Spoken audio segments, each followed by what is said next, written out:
Thank you very much, Ranjan, for coming on such a short notice. If you can tell a little bit about yourself to the listeners, then we can take it from there. Yeah, thanks for inviting me. It's a short notice for Earth actually. So we all have to be coming together anyway in whichever platform possible. So thanks for inviting. I am Ranjan and I have been working on basically water and climate change issues for the last more than 3 decades, ever since I was a master student. Yes. And my grassroots work basically concentrate in Odisha, but I am also part of several national and global advocacy efforts, campaigns, research works. So in a way, I am sort of involved in a lot of actions around climate change. Great. So can you break it down for us? Like, what are the actions that you do on ground, and what kind of policy and advocacy work do you do? I mean, I know you from a really long time. Of the amazing work that you've been doing, especially with water, Save Water campaign. A little bit of if you can throw a little bit of light on it, that would. Yeah, definitely. I think one of the primary things that we do is always sort of ask communities, work with them, and now we are also engaged more with the youth on how to learn to be part of the ecosystem. And mostly we, like the IPCC has also said, scientists have also recognized that we are not something out of the planet. We are also the part of the ecosystem. And if we want to love our own lives, then we have to love nature and to be with it, and in it. So that is keeping that basic sort of objective in mind. What we are doing, we are trying to promote a lot of these local adaptation efforts, like conservation of local traditional water harvesting systems. The second thing we are promoting basically is the indigenous ways of life, protecting local natural biodiversity rich forests. And the third thing that we are actually now working more on is how to connect these all these grassroots communities and initiatives to global networks. So these are in a way the three-pronged approach that we as a network, as an informal network called Water Initiatives, actually we are promoting. So so these are all like efforts at the grassroots level, but they have significance for the entire world. So like many other efforts in the world. So we basically are doing that. Great. I mean, Orissa as a state, I've also seen it. It's water rich, but you have like droughts. You have so much of heat waves. Can you tell a little bit about the challenges that Orissa faces with climate change? Yeah, I think the first challenge that Odisha and everybody else faces is calculating these average figures of being water rich, water poor. That is you cannot help it, because water per se has been an civil engineer dominated subject, and statistically they always calculate that Odisha is water rich, but like everywhere else, like the globe is facing climate challenges at the moment. It is about very specific, location specific issue, water. I'm sorry, I'm civil engineer. No. I have all respect. But then, unfortunately, policy making has become like water policy making has been very civil engineering. The social side of it is not even socio-cultural. We always, like for example, in India, we say that we love the Ganges. And we always said we have a spiritual connection. But we never had a spiritual person in the board for managing Ganges, for example. So I think we should learn to de-learn all this. So socio-cultural, ecological aspects of river are as important, and political aspects are as important as geohydrological and meteorological aspects. So in fact, my view was on that. And it's not about you, the engineer. So I'm sorry. No, but then coming back to the point, what you have is let us think about monsoon. If we're talking about water in Odisha, or for that matter India, you just cannot ignore what monsoon gives us. Yeah, the And, role of monsoon. the role of monsoon in water. Yeah. And our entire you see the water governance models historically have been actually set by monsoon and the related aspects. And monsoon to me is very, very democratic, unlike our governments, Yes. many governments.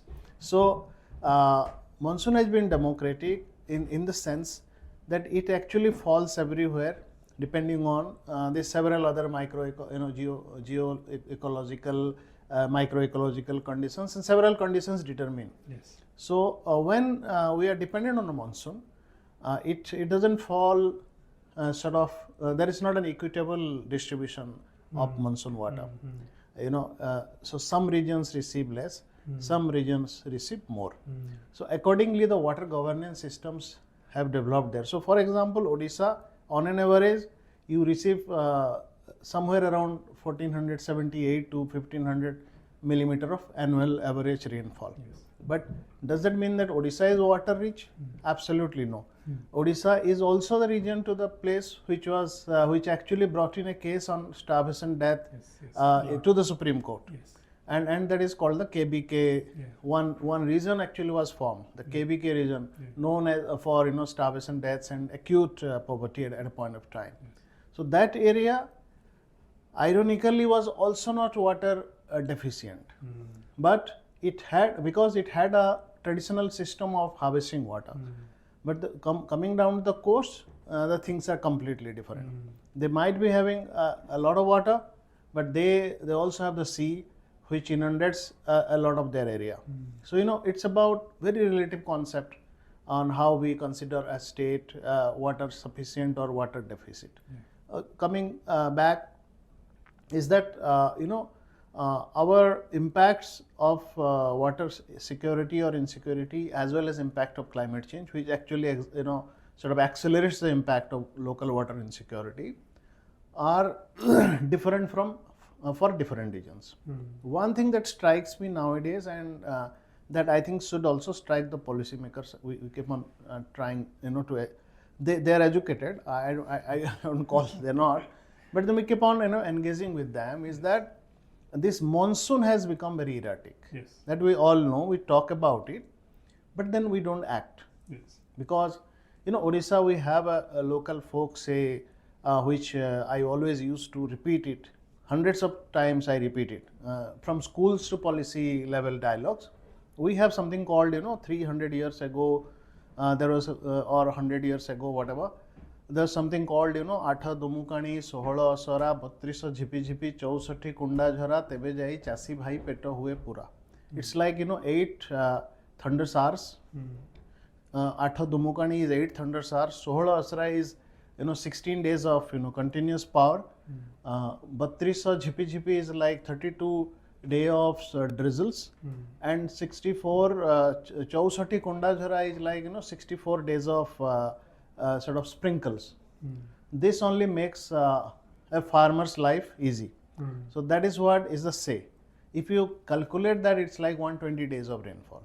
What now we are having is actually 40 to 50 days of rainfall. But the other side, the average rainfall has not reduced. Yes. So it means we are actually having a huge problem there.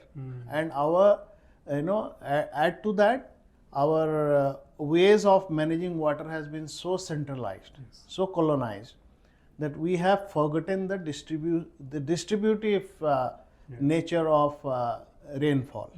So rain falls everywhere. No matter don't think about the volume, but then it falls. And because it falls everywhere, people had designed ways to sort of harvest it, recharge it, or at least contain the moisture level to the extent possible, to the months possible. So now what has happened is we have, that's why I always say, the civil engineering centric management of water. We always believe that we will have dams somewhere and supply water everywhere. So it's a colonized approach of water. But then monsoon follows as something complete, an opposite, governance structure.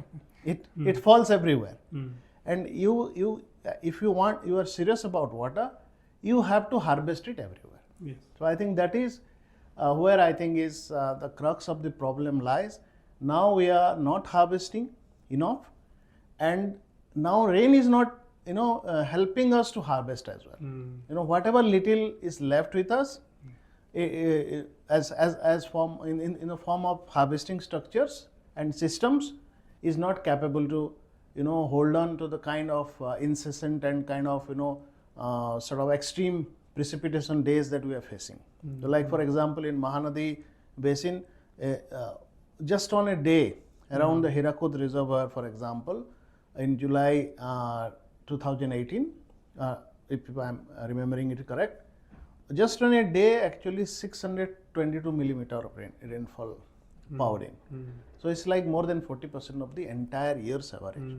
So how can you say that this is a water rich state or water scarce state? Because everything that you receive, you are not capable to harvest. Yes. So you geographically, if you calculate, kind of like traditional, the historical figures say that you are water rich because your land mass is less compared to the kind of water you have. Yes. Historically. Yes. But there's a lot changing in water, and we are actually having a very, very critical situation. And how do you bring this to the global level? Like I know you are, on ground also. Like you said, you are working with the youngsters on awareness, on talking about it. How do you bring those issues to a global forum like COP and make sure that it gets to the right people, to understand about it? Yeah, see, one thing that we are trying is to be able to make some kind of an impact at a global level, you have to pick up certain streams of action. Like there are a lot of problems, a lot of challenges, a lot of initiatives happening in the society, and we are not the only type of people in the field. So there are different lenses to look into the same issues. So we look these challenges through some water and climate change lenses. And one thing that we are pursuing now, and that's why I'm here in this COP. Even before this, I was in the intersessional, Bonn intersessional. I was also with the IOM 2 months ago. One thing that we are trying to bring is the kind of challenges that people are facing because of the changing dynamics of water, migration, new migration patterns, displacement, the sea level rise, challenges. So these are some of the issues, and how as a society, as governments, how we are able to actually incorporate policy measures, plans, and programs which can actually accommodate these new kind of challenges we are facing. So, for example, we all have been talking about urbanization. Yes. Okay, there is a lot happening here also. So now the concern is we kept on seeing urban area as two worlds always. We have normalized. I always say that we have normalized certain things in the society. One is we have said that urbanization is must. So it's a very normal process. So we just don't we don't have a problem to see that there is one world, a gated community, and another one, an informal community, which will always be serving the gated community, but without any rights and resources for themselves. That is, we have normalized that particular trend.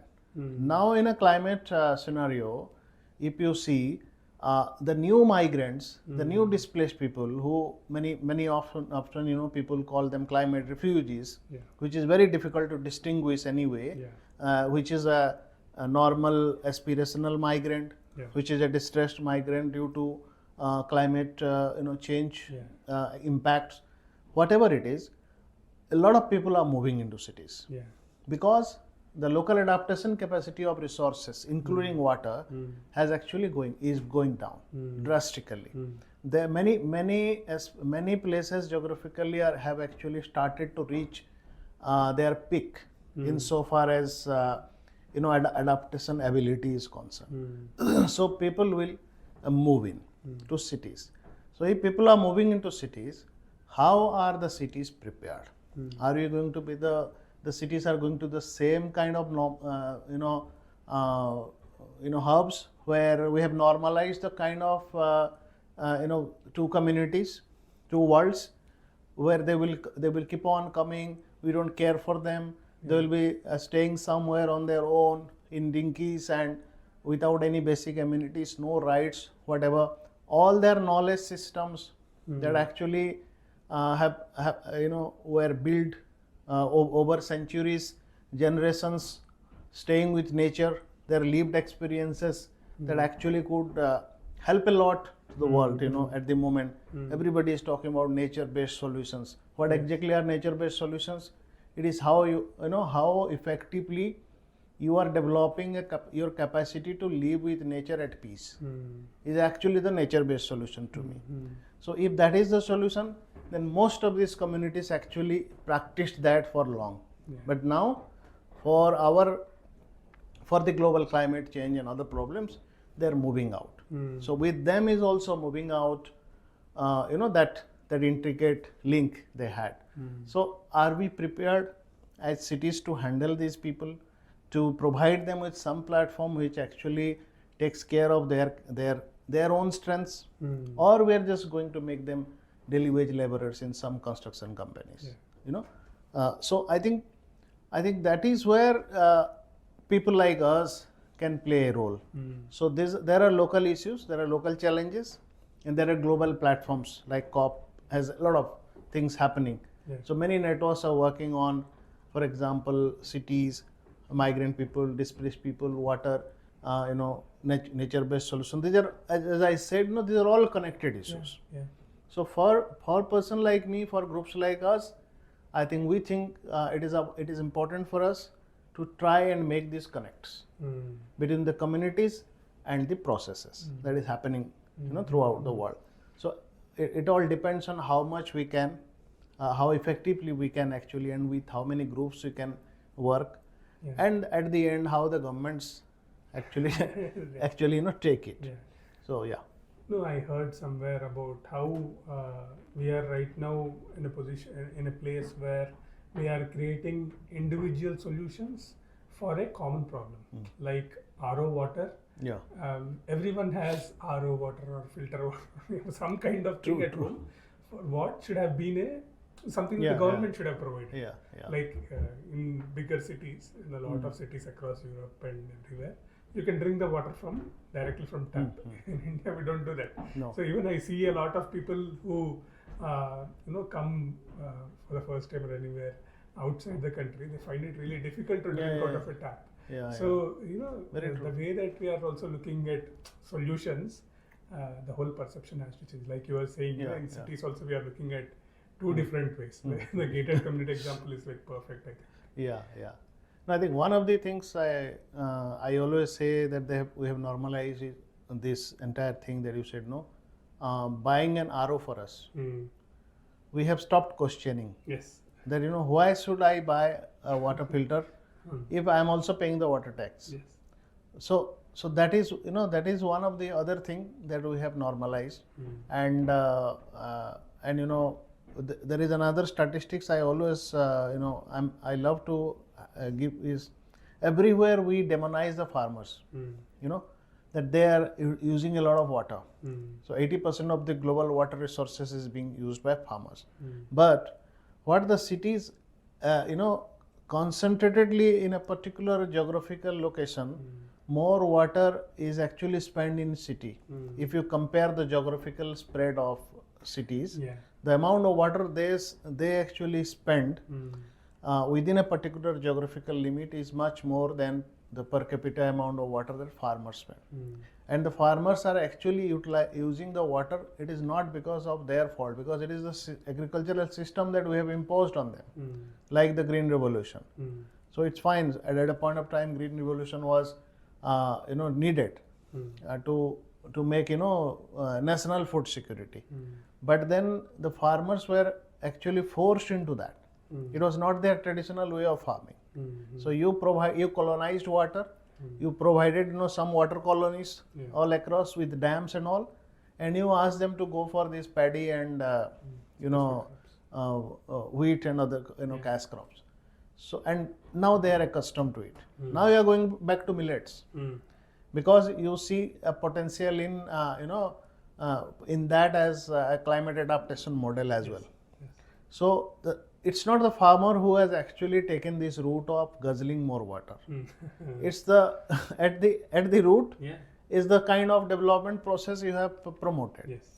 So I think, but that is also very natural. A government is also working on various kind of sort of on issues. So a government cannot take decisions always, may not be so visionary. Many governments are doing, and we needed at a point of time, we needed some food security. But then now food, crop diversity, food sovereignty, these are concepts if actually governments can also promote.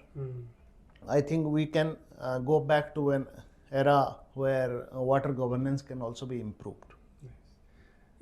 So here at COP, you're talking in a session today, right?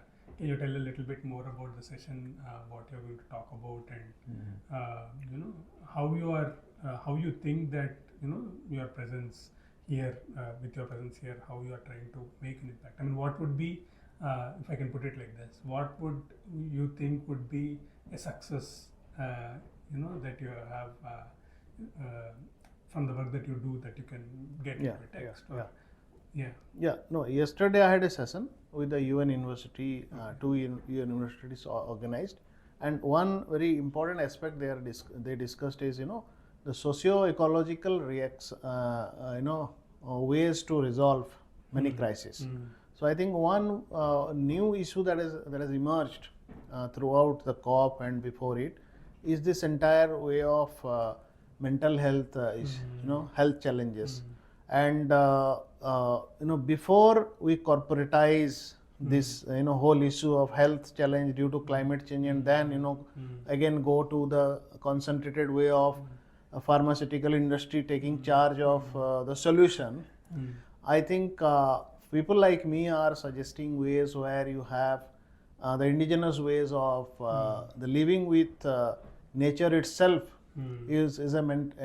can actually fight the mental health crisis. Considering yourself as a co-worker with nature, finding there are studies already throughout the world that if you are actually and going back to one thing that we are doing as a youth campaign, we are running a plastic free picnic challenge. The very idea is you are going to nature because it heals you. Yeah. But you are what you are actually giving back to nature is actually what kills it. Yes. So you put in all your litter. Yeah. You go there because it is actually giving you some happy moments. Yeah. That's a mental health that you are actually getting from nature. That's a ecosystem service. Yes. But then what you are paying back is actually ailing it further. Yes. So I think the same concept, if we actually start thinking, and if we actually bring in these kind of initiatives to these platforms, tell them, okay, there could be several kind of initiatives which trains the young people's minds in a way that they actually can understand that the nature in fact heals them, not these concrete buildings. So they will anyhow, they have to go, because we have a mental connect that has been proven scientifically. So if you are sitting besides a tree, under a tree for a moment, you're sitting besides the rivers, you actually feel better. Yeah. Poetries have been written more around nature than anything else. Yes. Because that feeling, that connect, we naturally have it. We are natural elements. We are not artificial intelligence kind of robots. Yes. So something like this, we are trying to bring in this debate. Right. That if we are talking about mental health as an issue, as a challenge given by climate change, then we should talk about the healing areas, and nature is that healing area. And if you live with nature, I think then you have and for that you have to find a lot of innovative solutions.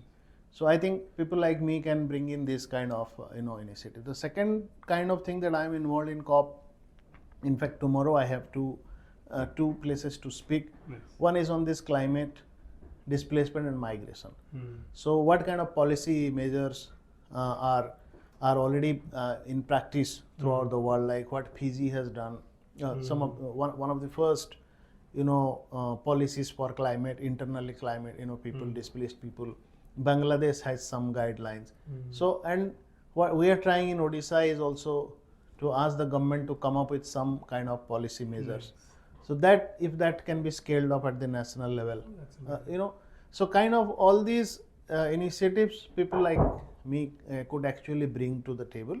So whichever platform is given to us, relevant platforms, like this tomorrow's sort of events are with the mobility pavilion with the IOM. So that's a platform where you can actually reach out to the agencies which are dealing on these issues.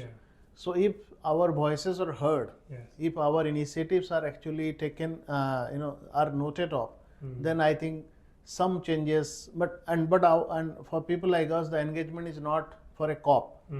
It's like from the village to the global village. So it's like we keep on harping on the issue time and again. So I think it's not an end in itself. So even the loss and damage fund, and considering the non-economic loss and damage is also something that we are following. And we are also following how loss and damage fund can actually fund the needs of the climate migrants and displaced people. And also at the same time we are also following how the adaptation fund is not sabotaged because of the loss and damage. No alibi. So kind of all these a mix of things, because if you're in COP you just cannot be very siloed in one thing. You have to follow because your friends are also following something, so you have to support them. So kind of a lot of things we're doing. Anything else you would like to add? I think I have been sort of a part of Suno India for long. I am one of the first, I think, in interviews. So my point is, my request is whoever is listening, we should promote this kind of alternative media. And what we see now, even in COP, it's a very highly sort of controlled and corporatized media at play. And a lot of the issues that we actually want from COP to come out is not coming to the mainstream media. So my point is, like for example, no government wants fossil fuel phase out. Most of the governments, including the US, the China, and some other governments as well. So I think, and many of these governments are actually always having those powerful nexus with media and other things. So I think alternative media should be promoted. I think people should listen more and more to us. I think that's a message, and I compliment you for whatever you are doing. Thank you very much. You.